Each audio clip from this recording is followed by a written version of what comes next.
Please, everybody take your seats and we will get started. Our next speaker this morning is owner of American Mold Experts in Indiana. He has hands-on experience, more than 30 years in dealing with mold removal and assessment in the field, both residential and clinical property, commercial properties, that changes all. He has developed new green technologies that is effective for removal of mold and mycotoxins. Licensed in the state of Florida as mold assessor. He also serves as an expert in testimony in mold and litigations. His current mission has led him to work closely with wellness and functional medicine doctors and professionals to help unlock the mystery of mold toxicity and illness. He works very closely with real-time lab and assists in designing protocols for environmental testing. The title of his talk today is a question that I've asked myself many times. Is my home making me sick? A proper look at mold assessment. Please welcome Bill Nicoll. Well, again, as you see, $5.8 trillion are spent on healthcare. And this was a 2014 study. I think that's quite a bit larger at this point. So persons or organizations, hygienists, novices, contractors, mold experts, among all these professional groups, assess houses totally differently, using various methods that need to be expanded to have more methods so we can assess a house properly and find out whether there's a problem or not. History of the structure, occupants, complaints, assessor observation, substrate moisture readings, testing, humidity readings, borescopes, thermal imaging cameras, HVAC evaluation, particulate counters. All of them should be used in every assessment, not just one or the other. Because what we're trying to do is find out something that could be hidden behind the walls. People are sick, and we know that there always is a reason. So this is some of the different methods also: air, swab, bulk, tape, ERMI, hurts me too, EMA, dust, and mycotoxins. I won't talk a lot about, like the ERMI, the way it was designed and the way it's used now are totally different, but they use the same scoring system. So the problem with it is they don't have a controlled area that they take the test from. They're sending out swabs or tack cloths and telling the homeowner, just go through your house and collect dust. Well, it doesn't give us a great way to simulate the test. The score, sure, if you have a colony of Stachybotrys and you wipe that through there, that could be isolated to that spot. It may not be throughout the house, but yet the ERMI test will be off the charts. So it's not a good way to indicate that you have a problem or not. The best way is to do multiple tests and in multiple areas so you can find out where the problem is. Best recommendations is someone with years of experience and mold specialties. Utilize various indicators in evaluation. That's exactly what I was talking about. So visual assessment, what do we see? What we look for is we go in dark, less air movement spots and try to see if there's any visual growth. So visual growth, if we look at bottom of horizontal surfaces in a dark and less air movement spot, and you see what appears to look like dust, it isn't dust because dust doesn't settle on the bottom of a horizontal surface. It always falls to the bottom. So it's some kind of a growth, aspergillus, penicillium. It also has a biofilm, so it looks like dust. The biofilm attracts the dust to protect it. So those are indicators that the house may have a problem, mostly with high humidity at that time, because it's a widespread problem we find. When looking for specific areas, if you have a leak, that is much more easier to assimilate where that problem is and how to take care of it.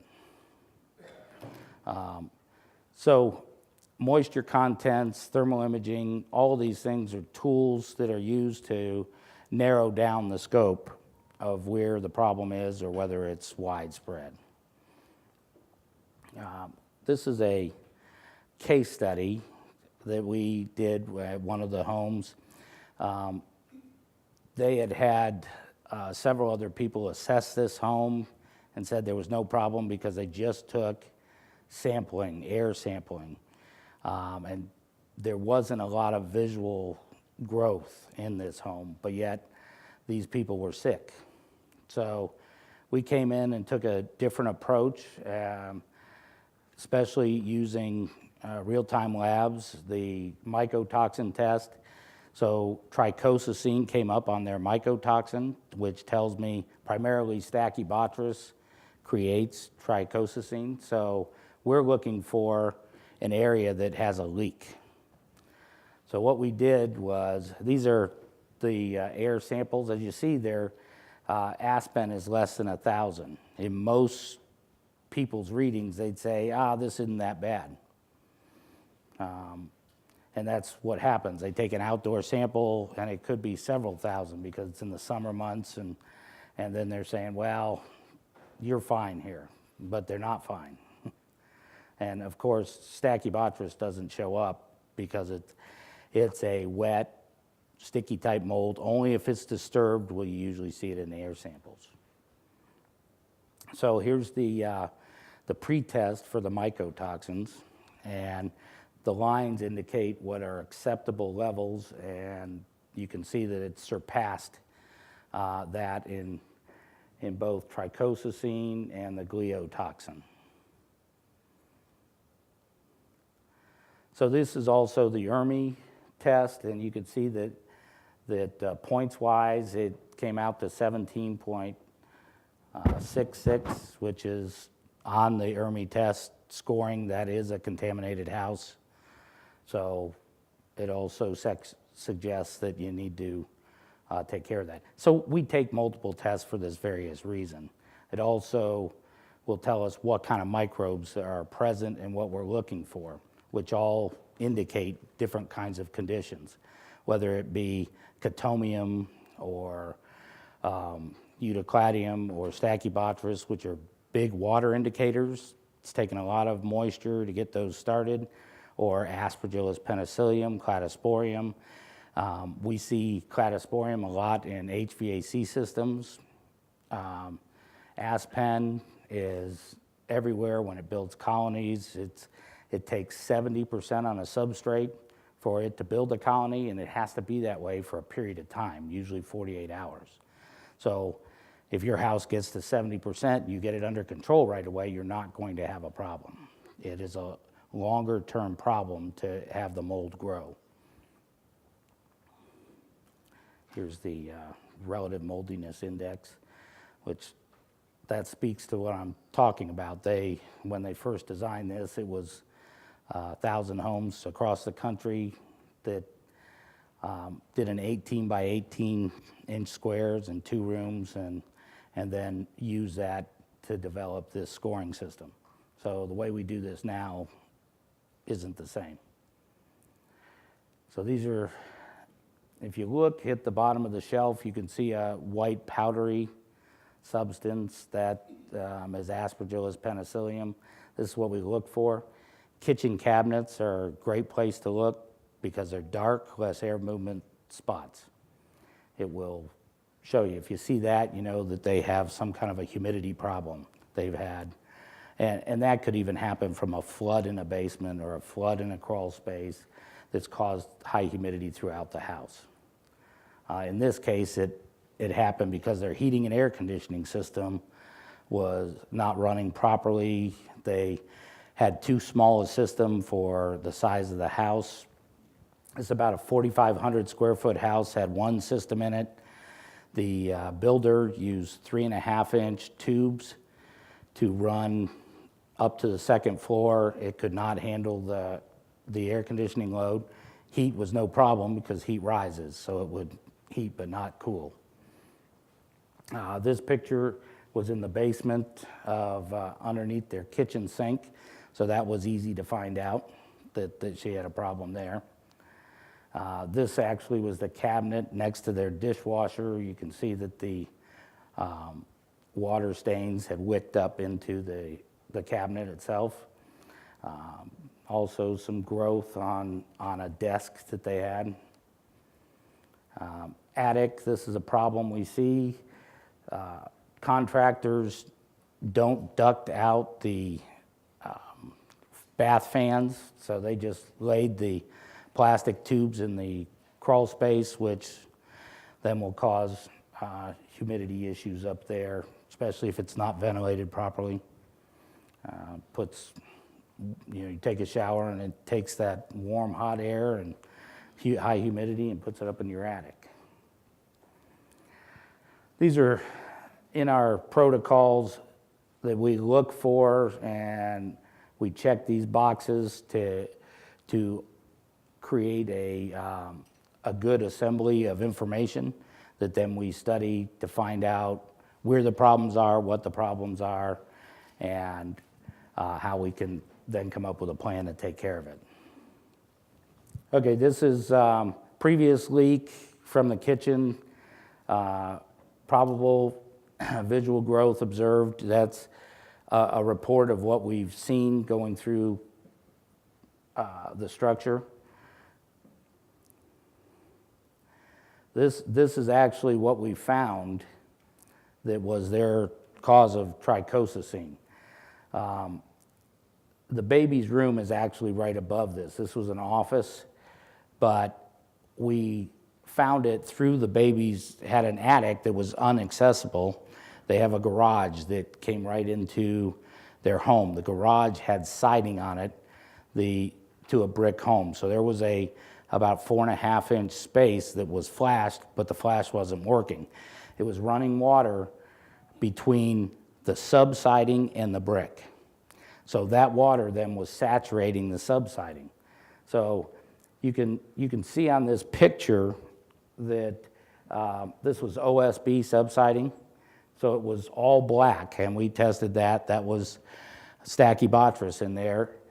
It had to be coming through the outlet in the wall. I don't know how it would have come through because it's really a dead air space to the inside of your house.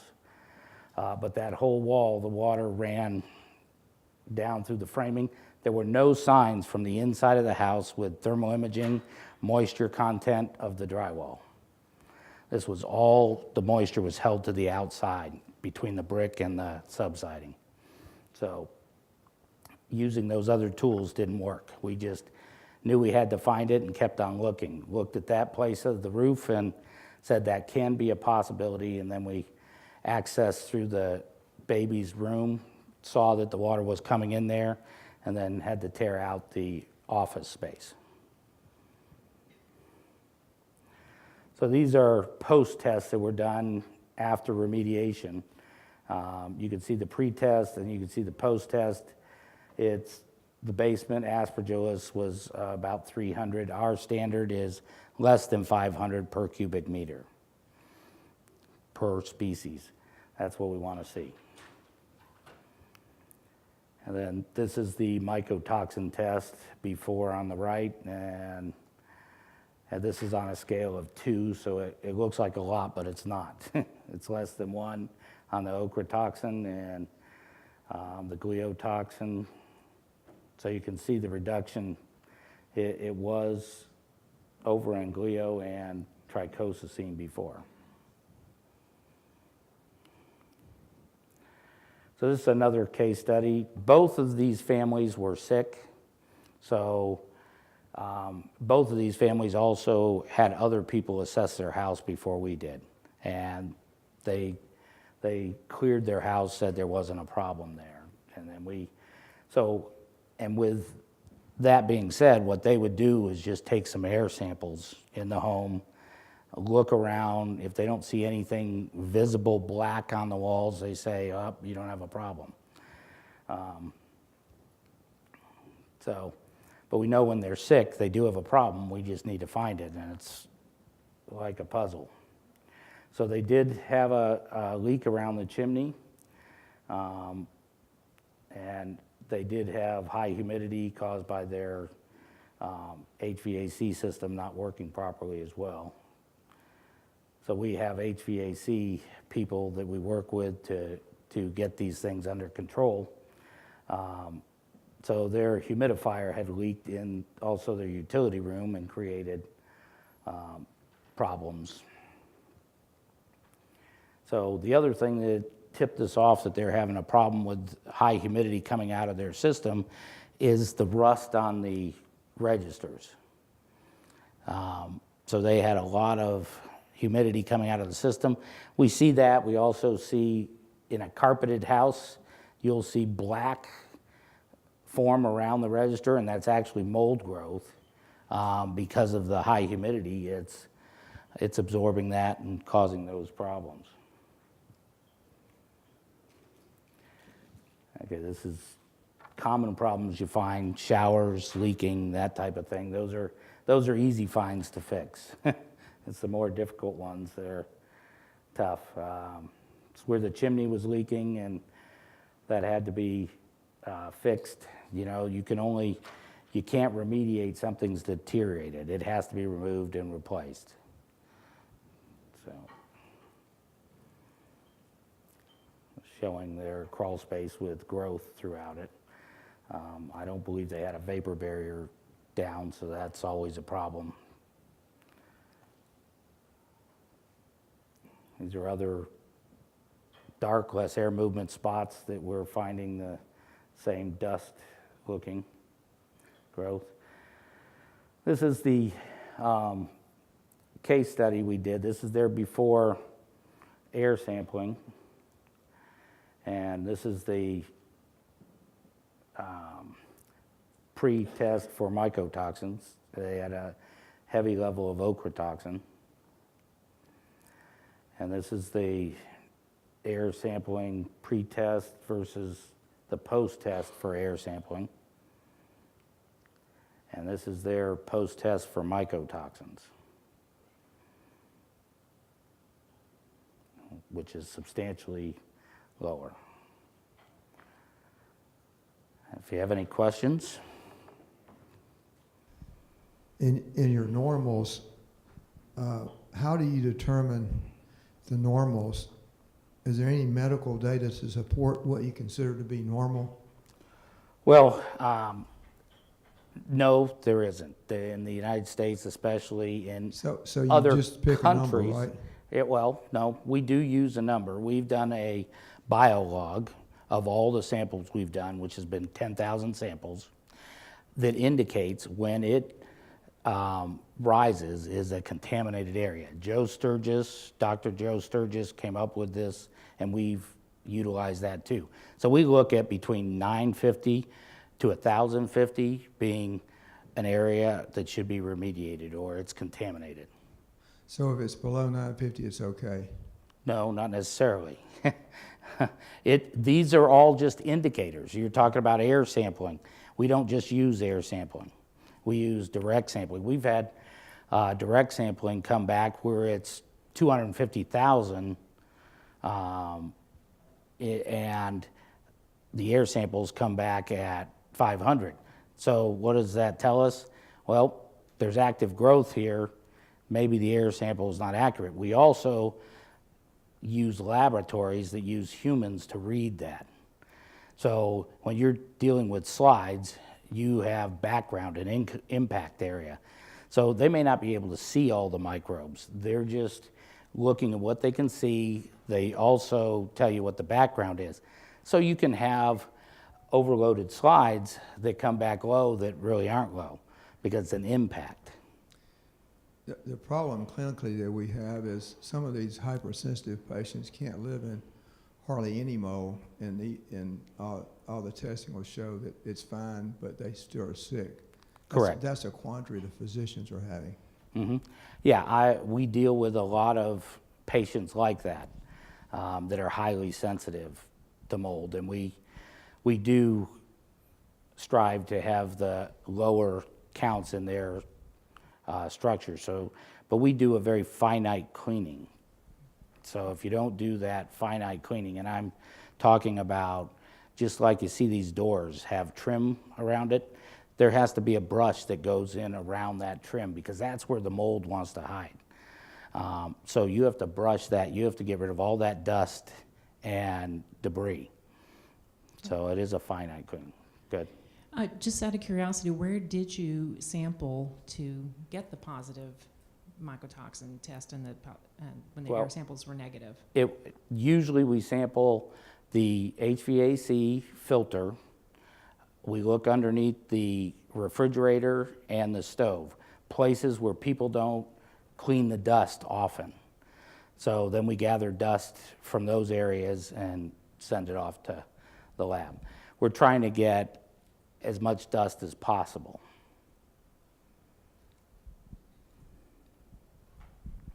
Hi, good morning. One of my practice locations is in South Florida, where patients are often in outdoor spaces, decks, with patio furniture and things like that, which obviously the mold is ubiquitous. And we've had a hurricane last year, so there's a lot of just stirring up of stuff in the environment.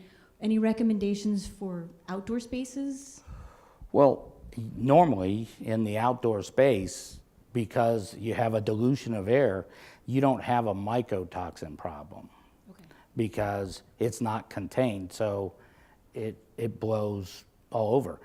People really, we don't see a lot of reactions from them being outdoors. It's when they get into a confined area and then you have mold growth and colonies that create mycotoxins. That's what get people sick. What about when they're trying to clean it off of their decks or fences and things like that? Well, hire somebody else if they're sensitive. I mean, yeah, they can do that, pressure washer, whatever, maybe wear a mask to keep the spores from them breathing them in. Thank you. Yep.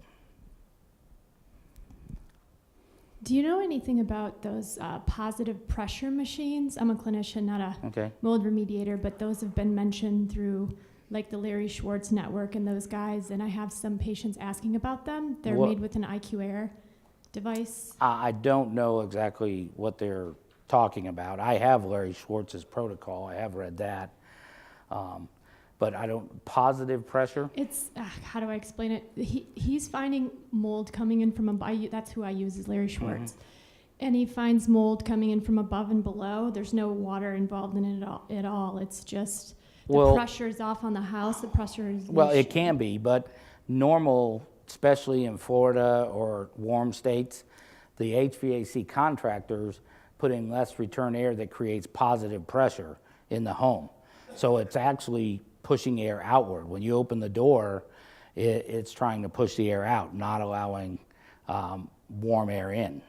So if that system is off and can be negative, yes, you're going to draw it in from your attic and from your crawl space or other areas in the house. But normally we don't find a lot of negative pressure in homes. They seem to be using it as a prevention. Like once the house is remediated and they do the small particle cleaning, that can go on to the HVAC system and prevent further, which is kind of what we're looking for, are those solutions to try to... Well, I would fix the HVAC system before I do that. I mean, the HVAC system should handle that and positively pressurize your house. Okay. And unless you have a house that's leaking a lot, then it builds up positive pressure and it leaks away and goes to negative. You usually don't see that. Okay, final question. So you've got people who are really sick and you're not finding anything. You just can't find anything. Do you start to look for all the other microbial VOCs and the ribotoxins, and when does it end? Because it's so expensive and it's just... We always find something because we just don't use one method of looking. We use several methods. We deal with a lot of sick people all the time. So using the thermal imaging camera, using, if it's a ranch style house, we look at the vegetation level. Is it over the foundation, which that can happen a lot. People don't catch that, but when you have rain, then it runs underneath the brick it could be, and saturates the plate and then comes in. You could pull back the carpet, if they have carpet, and see that the tack strip would be black or rusted. So there are a lot of indicators that happen there. You just have to have somebody that's patient and will find out what those problems are. Could you comment about your experience with contaminated personal porous possessions with mycotoxins, and maybe a family that had moved from a toxic environment to a clean environment but brought their porous possessions with them? Yeah, it does reinfect the house. We have had that happen quite a bit. As a matter of fact, when we treat a house, we will go ahead if somebody calls us. We had a client, actually the Whites, that you saw, went on vacation and they went to a condo that had mold. They suffered deeply in it for the week. They had their suitcases with them. When they brought them back, they brought them into their house that had that odor of that.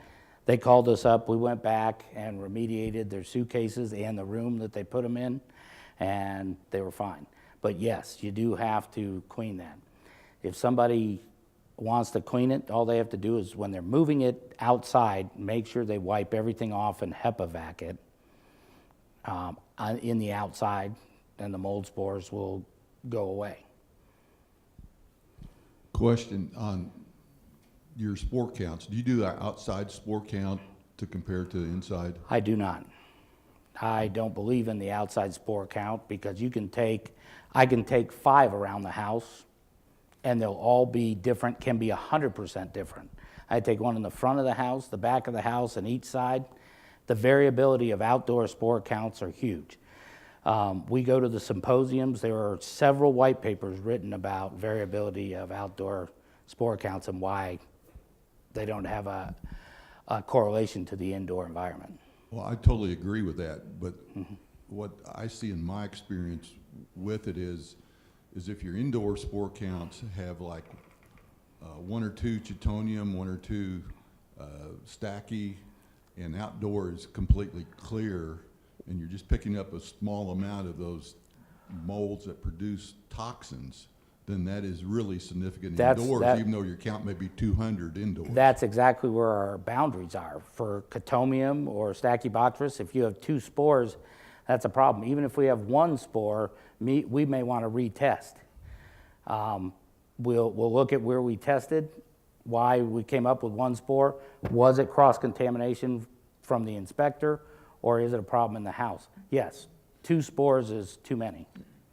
Chitomium or Stachybotrys. Yeah. And on the sensitive patient, I had one house that they cleaned up like 3 times, and the lady says, I still walk by my stairway, and I get sick walking by my stairway that goes upstairs.